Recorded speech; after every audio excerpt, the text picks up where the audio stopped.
So, in the huge global race for AI, right, the big mantra seems to be move fast and break things. But, there's one country well, they're taking a totally different path. Today, we're going to dive into Japan's unique AI playbook. It's a strategy built not on speed, but on something else entirely: caution and trust. And this really gets to the heart of it, doesn't it? While everyone else is just racing to roll out the latest tech, Japan is consciously treading carefully. So you gotta ask, why? Why are they hitting the brakes, so to speak? Is this just them being hesitant? Or is there a much smarter, more calculated strategy at play here? Well, that's what brings us to what you could call Japan's cautious AI dance. And let's be clear, this isn't about them being behind the times, not at all. It's about a very deliberate, methodical approach that puts stability way ahead of just causing disruption for disruption's sake.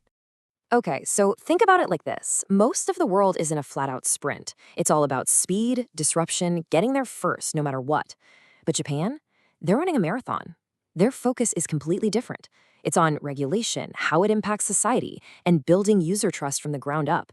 It's this whole mindset of steady, continuous improvement. You might know it as Kaizen, instead of just chasing those big, chaotic breakthroughs. So, what does this cautious stance actually look like in practice? In the real world? Well, for that, let's take a look at a really interesting case study: the Osaka experiment. This is where the rubber really meets the road.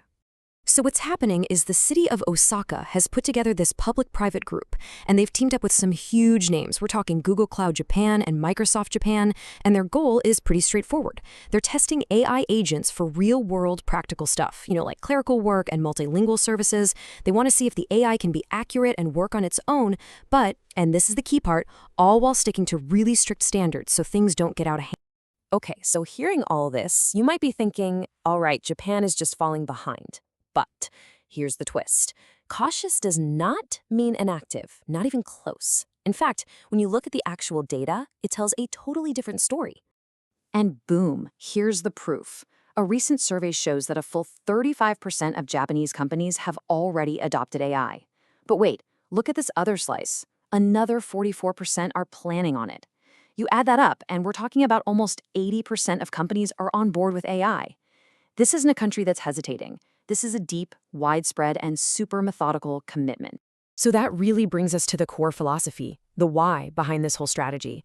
It's not just about what they're doing, it's about the reason they're doing it this way. And for Japan, the main principle is so simple: trust over speed. And that makes perfect sense, right? This is fundamental in a society that really, really values social harmony and consensus. So, okay, how do you actually build that trust? Well, their playbook pretty much breaks it down into 4 steps. First, you start with a structured workflow, no surprises. Then, you add in a ton of checks and balances to catch any mistakes early. Step 3 is absolutely critical. You always, always keep a human in the loop. The AI is a helper, not the boss. And all of that together leads to the ultimate goal: earning and, just as important, maintaining the user's trust for the long haul. All right, so what are the big lessons here? What can we all learn from this? Let's break down some of the real, actionable insights from Japan's playbook. Because honestly, this stuff could be super valuable for anyone working with new tech. So let's really frame it with this question: what can businesses and innovators, especially here in Asia, learn from this whole slow and steady approach? Turns out there are some really powerful lessons, particularly for fast-moving industries like fintech. Okay, 3 big takeaways. First, trust is everything. It's the foundation. You have to build transparency and compliance into your AI solutions from the very beginning, not just tack it on later. Second, strategic partnerships are your friend. Teaming up with established institutions helps you get through all that regulatory red tape and builds credibility. It's kind of a modern take on Nemawashi, that idea of building consensus behind the scenes. And third, focus on solving real problems. Don't just show off your fancy tech, make something that's actually useful. So, looking to the future, this whole cautious but committed approach is really setting the stage for a massive transformation, especially in Japan's financial sector. All the groundwork they're laying right now means Japan's financial world is getting ready for a huge jump in AI adoption.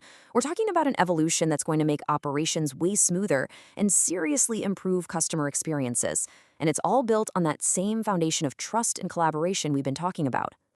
And if you want a really cool example of where this is all headed, think about something like crypto payroll solutions. It's a new field, right? But imagine a trusted, compliant AI that could totally revolutionize how salaries get paid. You'd be merging AI with crypto payments in a way that's not just innovative, but also super secure. That's the potential here. So, as we wrap this up, it leaves us with one last big thought. In this global AI race where everyone is sprinting like the hare, Japan is playing the long game like the tortoise. And you have to wonder, is the tortoise about to quietly win this race?